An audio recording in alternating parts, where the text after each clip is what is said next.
I'm your host, the Gym Slasher, CJ3, back at it again. You could have been anywhere in the world. You chose to be here with me, and I appreciate that. Hit the like, hit the subscribe. Without further ado, we're going to get into work.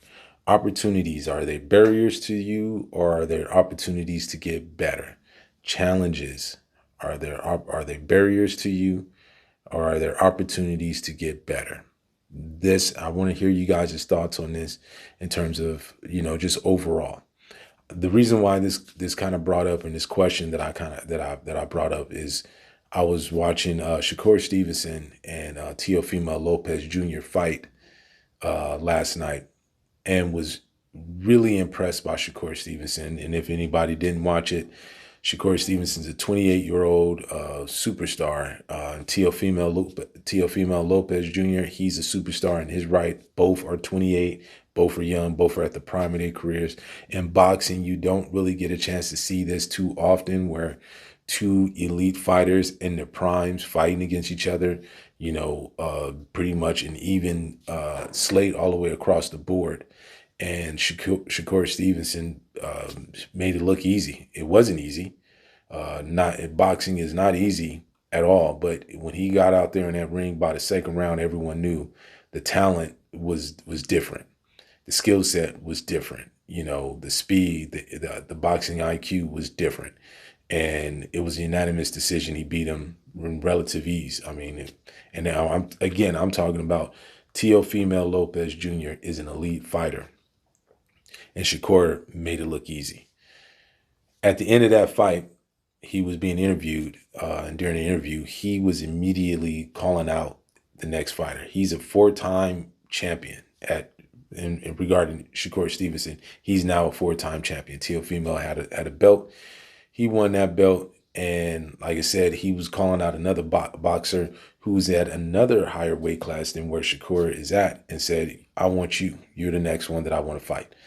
And that was impressive in itself, to go through a boxing camp, study this opponent, won the title, wanting the success that comes with it, to do that in real time, and then within a minute of you winning this title, you're calling out the next challenge, the next challenger at a higher weight class at that, and who's also an elite fighter. And I think he might be a little bit older than Shakur, but not by much. He's still in his elite prime. So for me, it kind of had me set back in terms of asking the question, just in general, like, what makes these elite athletes, what makes them go? What makes them tick? What constitutes their success, and how they view their success? And for Shakur, as young as he is, he fits under that, and we got room, we'll see. But right now, I see him moving in that role of Jordan, Mahomes, Brady, Kobe, these guys who are just the next level in terms of how they look at challenges, and how they prepare for that challenge. And then when they achieve, or they succeed in that challenge, how they process that and move on to the next challenge, right? We all have them as athletes, former athletes, coaches, trainers, on down the line. You know that their challenges in terms of what you want to get is going to require work. There's going to be challenges there, but the mindset of how you view that challenge. He had another press conference thereafter. So in boxing, you have the in-ring, right, when you win or you lose. The interviewer is asking, how'd you think of the fight? Win, lose, or draw, right? Then afterwards, you get through there. You may do a couple of more interviews in and around, and then you go to the actual press conference, where you sit, and then, a lot of media pundits that wasn't available around there, they'd be able to ask you further questions. During that press conference there, I normally don't watch too many of the press conferences, if they're just kind of a one-sided victory or a knockout or something like that. I usually, it already kind of goes without saying. Typically, if there was maybe a controversial decision or, something like that, or it was too close, and I'm going to see if they're asking each other for rematches or something like that. Those are things I usually kind of look for if I want to hear it. But I just happen to want to just hear him because I'm a big fan of Shakur Stevenson from when he started. So I wanted to see him really take in his opportunity of his time to shine. During that, it was interesting to hear and listen to what he constituted as success and challenges and how he was excited about going into that next that next phase in his going to that next phase.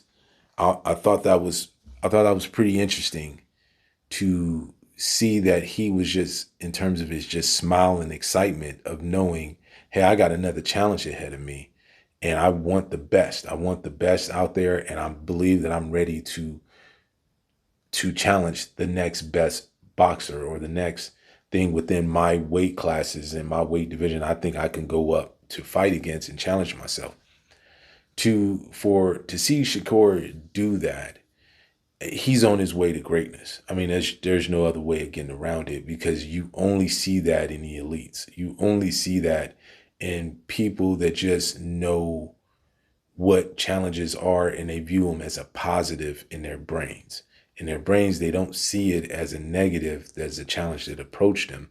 They see it as a positive and as a way of, okay, how do I solve this puzzle? And they're excited about that. And that makes them drive. Very rare do you see great players, like the elite great players, that don't find themselves in those championship uh, matches, on those elite matches. You very rare don't see them being great in elite and never to achieve to be there in that title. Now, football, NFL is a lot more difficult, and we know that. You have a lot of great players like, Dan Marino, who went once, never went again. Barry Sanders never went. Megatron from, Detroit as well, never went. So you see that great players, there's just so much more that comes to it in the NFL to get themselves there. But when you're looking at the elite quarterbacks, they find themselves there in the Super Bowl more often than not than just one time. They see themselves in there multiple times, for the most part. In the NBA and Major League Baseball, it becomes a little bit more where you generally see great players find themselves in the pennant race, in the World Series and the NBA Finals. In boxing, it's the same thing. You're going to get those championship opportunities. How you make them and what you make of them.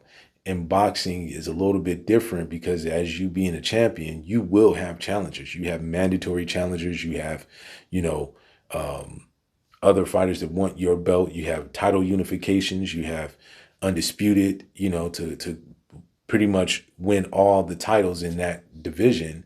The WBA, IBF, and WBC, and the rest of them. They call them alphabet titles, but with respect, I think all those titles are a great achievement.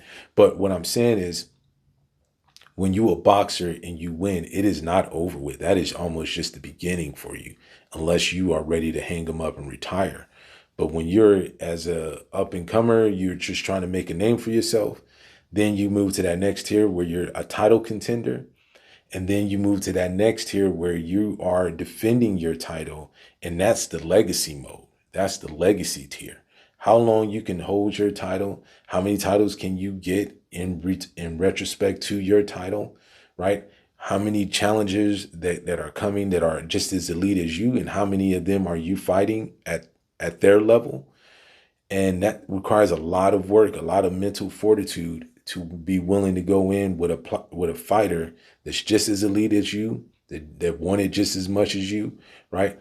I don't look at, for me, in my perspective, with athletes that go into championship mode, I don't count championships in terms of teams, and players, and when they're, because there's so much that comes along with that, and you're relying on other players to be on that same mind frame. just getting there to me, I don't want to seem like, is a moral victory or anything like that, but to me, that quantifies your greatness is getting there. In the NFL, just getting there because it's so difficult. But in the NBA, you're a great player. There's very rare great players that I haven't seen in the NBA finals. You at least find yourself in the NBA finals. And if you're not, I'm gonna have to, by default, you're not on that elite status. And I don't care. You could be a Hall of Famer, but on that elite conversation, can't put you in that conversation to where you can't lead your team to an NBA finals appearance at minimum, at least once. As a boxer, you're looked at and viewed as your championships, your retaining of titles, obviously your record, but and who you faced, who'd you go against. Shakur Stevens, to accept the challenge and embrace it and want more challenges, tells you that it's going to be very difficult for this man not to be an elite and a great boxer in his own right when he's willing to hang him up, because he enjoys the opportunity of the challenge. He wants the opportunity to have more challenge. He's not looking at the challenge as a barrier. The camp, your workouts, your training in camp, and your dieting and your discipline to move when you get into that ring, it makes it all easy because of the work that you put in. He understands the work that is going to be needed. He accepts that and he's excited about it.